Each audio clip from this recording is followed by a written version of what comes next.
Guys, आप लोगों ने बहुत सारी मूवीज में समुद्री डाकुओं को अपनी एक आंख पे काली पट्टी बांधे देखा होगा और हम ज्यादातर लोग यही सोचते हैं कि उनकी आंख फूटी हुई होगी, शायद इस वजह से उन्होंने काली पट्टी बांध रखी होगी, है ना। लेकिन ऐसा नहीं होता, वो उनका नाइट विजन का जुगाड़ होता है। एक्चुअली बहुत बार डाकुओं को लड़ते लड़ते जहाज के डेक में जाना पड़ता है और वहां पर बहुत ज्यादा अंधेरा होता है और हमें यह भी पता है कि उजाले से अंधेरे में जाने पर हमारी आंखों को एडजस्ट करने में समय लगता है। उसी एडजस्ट करने में लगने वाले समय को कम करने के लिए वो अपनी एक आंख पे काली पट्टी बांधते हैं ताकि जैसे वो अंधेरे में जाएं उसे हटाएं और उन्हें अंधेरे में दिखाई देना शुरू हो जाए। क्या आपको इसके पहले तक इफेक्ट पता था? और अगर नहीं पता था तो चैट सेक्शन में लिखना मत भूलिएगा। गाइस, 2 लाइफ सेविंग हैक आप लोगों से शेयर करता हूं। नंबर 1, अगर आपको मच्छर काट जाए और बहुत ज्यादा खुजली हो रही हो, इन दैट केस आप नेल पॉलिश लो और उस जगह पे वो नेल पॉलिश लगा लो, आपकी खुजली बहुत ज्यादा कम हो जाएगी। नंबर 2, अगर आप प्याज काट रहे हो और बहुत ज्यादा आंखों से आंसू निकल रहे हैं, इन दैट केस आप च्युइंगम चबा के प्याज काटिए, आपकी आंखों से आंसू आने बहुत ज्यादा कम हो जाएंगे। इन हैक्स को लोगों के साथ शेयर जरूर करिएगा ताकि आपके साथ साथ लोगों को भी फायदा पहुंचे। Thank you. जब 1960 में भारत ने अपनी स्पेस एजेंसी इसरो की स्थापना की तो बाकी देश हम पर हंसकर बोला करते थे कि भारत जैसे गरीब देश को अंतरिक्ष प्रोग्राम्स की क्या जरूरत है। जब हमने रशिया और अमेरिका से सहायता मांगी तो उन्होंने साफ मना कर दिया। हमारा पहला रॉकेट साइकिल पर ले जाया गया और उसे नारियल पेड़ के सहारे लॉन्च किया गया। इतने बुरे दिन देखने के बावजूद भी आज इसरो ने भारत को अंतरिक्ष प्रोग्राम्स में बुलंदियों पर पहुंचा दिया है।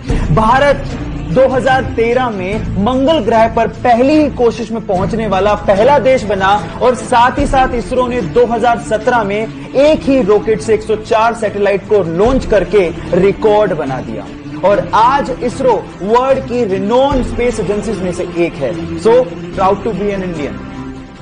गाइस, क्या आपको पता है कि हमारे देश में एक बार 0 रुपए के नोट भी छापे गए थे? अब आप लोग कहेंगे 0 रुपए के नोट वो किस काम के? डोंट वरी, मैं आपको बताता हूं। ये 0 रुपए के नोट आरबीआई ने नहीं बल्कि फिफ्थ पिलर नाम की एक संस्था ने छापे थे और उन नोट्स के ऊपर लिखा हुआ था कि अगर आपसे आपके हक के काम के लिए कोई रिश्वत मांगे तो उन्हें ये नोट दो और हमें बताओ। ये एक्चुअली एक तरीका था अपना गुस्सा जाहिर करने का, क्योंकि आपके हक के काम के लिए कोई रिश्वत क्यों मांगे। ये भ्रष्टाचार को कम करने का तरीका आपको कैसा लगा? चैट सेक्शन में लिखना मत भूलिएगा। गाइस, मान लो कि अगर किसी दिन डॉल्फिन और शार्क की भिड़ंत हो जाए तो क्या होगा? तो आप लोग कहेंगे कि प्यारी सी दिखने वाली डॉल्फिन इस खतरनाक शार्क का क्या बिगाड़ लेगी? तो आप गलत हैं। एक्चुअली डॉल्फिन शार्क से ज्यादा फुर्तीली होती है और उसके पास एक हॉरिजॉन्टल पूंछ होती है जो कि उसे ऊपर से नीचे और नीचे से ऊपर तेजी से जाने में मदद करती है और इसी वजह से डॉल्फिन अपने मजबूत मुंह से नीचे से ऊपर जाते हुए शार्क के नाजुक पेट पे हमला कर देती है और यही वजह है जिसकी वजह से शार्क डॉल्फिन से डरती है। गाइस, जो दिखता है वो होता नहीं है। क्या आपको इसके पहले तक इफेक्ट पता था? और अगर नहीं पता था तो चैट सेक्शन में लिखना मत भूलिएगा।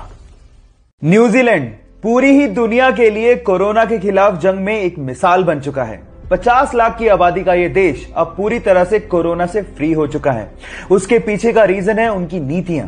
एक्चुअली जैसे ही 26 फरवरी को पहला केस आया, वहां की गवर्नमेंट ने सख्ती से लॉकडाउन को लागू कर दिया और उसके बाद सबसे अच्छी बात यह रही कि वहां की जनता ने अपनी प्रधानमंत्री का विश्वास किया और लॉकडाउन के नियमों का सख्ती से पालन भी किया और नतीजा यह निकला कि पिछले 18 दिनों से वहां पर कोरोना का एक भी केस पॉजिटिव नहीं निकला है। Today there are no active cases in New Zealand.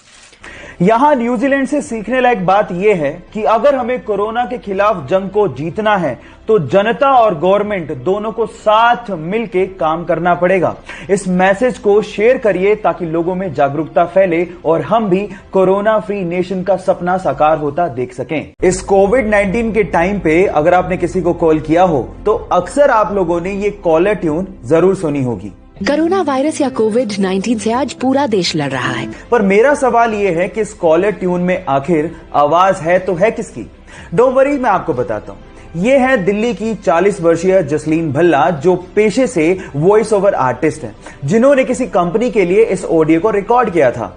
लेकिन इतनी सुरीली आवाज होने की वजह से नॉर्थ इंडिया के हर फोन के लिए इस कॉलर ट्यून को यूज किया जाने लगा। क्या इसके पहले तक इफेक्ट आप जानते थे? और अगर नहीं जानते थे तो चैट सेक्शन में लिखना मत भूलिएगा।